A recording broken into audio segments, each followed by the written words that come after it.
ऐसे हैरानों के बाद देखो। अम्मी, शुक्र करो कि तुम बीमार हो, शुक्र करो कि तुम मेरी बेटी हो, वरना मैं खुद तुम्हारे टुकड़े कर देती।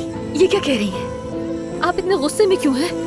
इधर मेरी आंखों में देखो जरा, तुम्हारी माँ तुम्हारे सामने खड़ी है और मैं तुम्हारे दिल में छुपी हर बात को तुम्हारी आंखों से समझ सकती हूँ अच्छी तरह।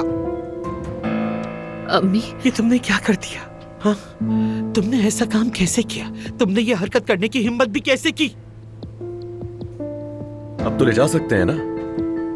अम्मी, वो आ रहा है, मुझे डर लग रहा है। नहीं, आप बेफिक्र रहिए, कुछ नहीं होगा। गुड मॉर्निंग अलीना साहिबा। मेरी जान, डिस्चार्ज से पहले आपकी फाइल चेक कर लेते हैं।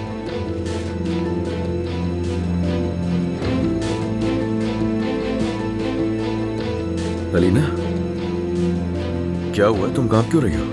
मुझे नहीं पता, कुछ समझ नहीं आ रहा।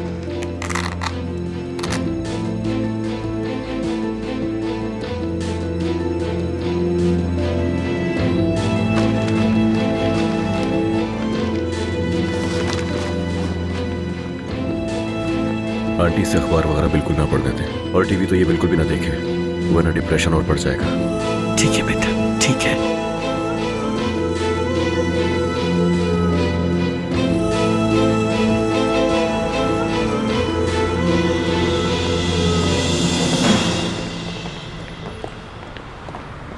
अली, मैं अभी बस अपने घर जाना चाहती हूँ। मुझे अपनी तबीयत कुछ ठीक नहीं लग रही है बिल्कुल। कि हम ऐसा नहीं कर सकते कि डॉक्टर से फिर किसी दिन का अपॉइंटमेंट ले लें? जो ठीक लगे तुम्हें, वैसे भी इस हालत में जाना सही नहीं है। अब अपना वक्त जाया नहीं करो बेटा, रास्ता लंबा है, तुम कंपनी चलो। इस सानही को अलीना ने शायद अपने सर पे सवार कर लिया है। कुछ पता चला पुलिस क्या कह रही है? पुलिस ने क्या कहना है आंटी? यही कह रहे हैं कि जान लेंगे जो कुछ हुआ है। बस इतना बताया कि टाइम बॉम्ब था उसमें। शर्म आनी चाहिए, जो कुछ भी हुआ बहुत अफसोसनाक है। अफसोस तो बहुत छोटा सा लफ्ज है आंटी।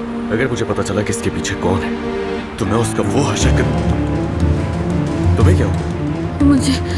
मुझे चक्कर आ रहे हैं। अच्छा चलो आओ, वहां बैठो।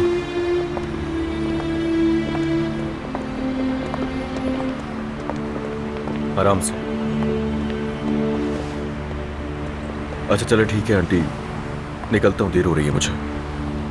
ड्राइवर से कह देता हूँ, वो घर छोड़ देगा आप लोगों को।